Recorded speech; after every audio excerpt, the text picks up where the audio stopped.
Okay, let's practice the alphabet. Instead of alphabetical order, I am changing the order. Just repeat after me and try to figure out what order the letters are in. Let's go.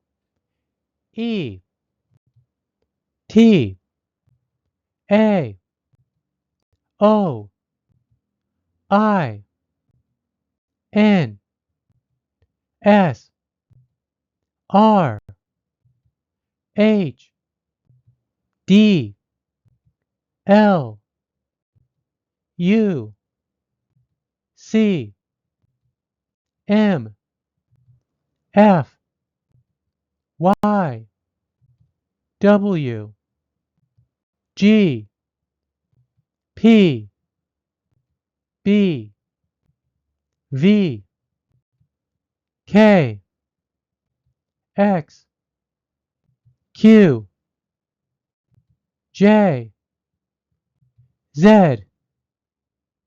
What do you think? What order are these letters in? The answer is frequency.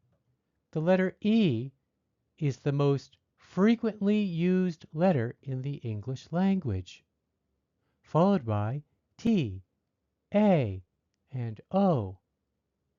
Is that surprising?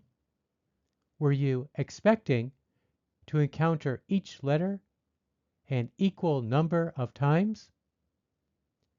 If you open any book and count the letters on a page, you will find that about 12% of all the letters on the page are the letter E. Some teachers prefer to teach the letters in order of frequency. The benefits are pretty clear. Students can read more words from the first lesson. This is especially useful for children's lessons.